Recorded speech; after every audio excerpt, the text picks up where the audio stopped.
আসসালামু আলাইকুম ওয়া রাহমাতুল্লাহ। রমজান মাস সম্পর্কে একটি হাদিস আপনাদেরকে জানিয়ে দিচ্ছি।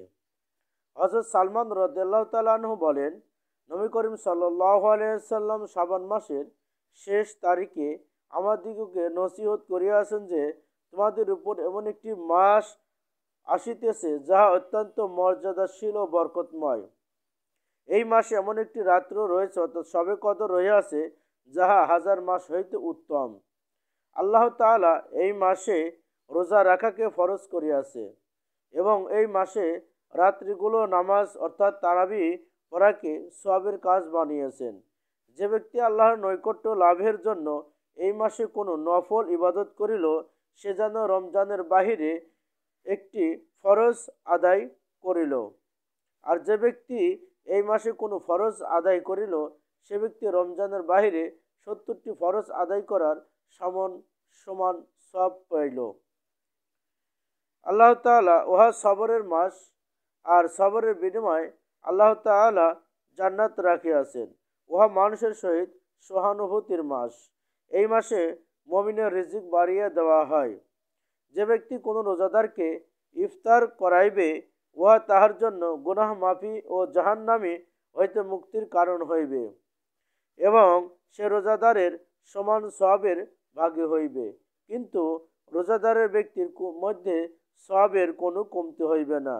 সাহাবায়ে কেরাম আরজ করিলেন, ইয়া রাসূলুল্লাহ সাল্লাল্লাহু আলাইহি সাল্লাম, আমাদের মধ্যে প্রত্যেকে তো এমন সামর্থ্য রাখে না যে রোজাদারকে ইফতারি করাইতে পারে। হুজুর সাল্লাল্লাহু আলাইহি সাল্লাম বলিলেন, পেট ভর্তি করিয়া খাওয়াইতে হইবে না। এই সওয়াব তো আল্লাহ তাআলা একটি খেজুর খাওয়াইলে অথবা এক ঢোক পানি পান করাইলে অথবা এক চুমুক দুধ পান করাইলে দান করিলে এই সওয়াব পাইবে।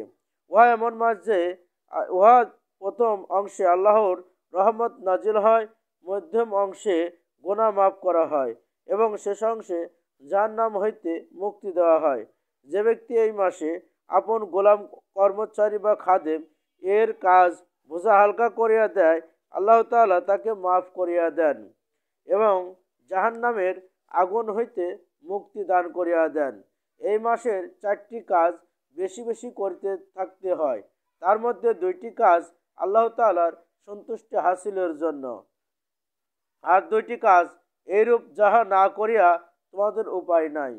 প্রথম 2 কাজ যাহা দ্বারা আল্লাহ তাআলা কে সন্তুষ্টি করাবে, অধিক পরিমাণে কালিমা তৈবা পড়িবে এবং ইস্তেগফার পাঠ করিবে। আর 2টি কাজ হইল এমন, আল্লাহ তাআলার নিকটে জান্নাত পাওয়ার জন্য দোয়া করিবে এবং জাহান্নাম হইতে মুক্তির জন্য দোয়া করিবে। যে ব্যক্তি কোনো রোজাদারকে পানি পান করাইবে, আল্লাহ তাআলা কিয়ামতের দিন তাহাকে আমার হাউজে কাউসার হইতে পানি পান করাইবে, যাহার পর জান্নাতে প্রবেশ করা পর্যন্ত আর পিপাসা লাগবে না। ভিডিওটি কেমন লাগলো, হাদিসখানা আপনার কাছে কেমন লেগেছে, অবশ্যই কমেন্ট বক্সে জানিয়ে দিবেন এবং আপনাদের বন্ধুদের সঙ্গে অবশ্যই ভিডিওটি শেয়ার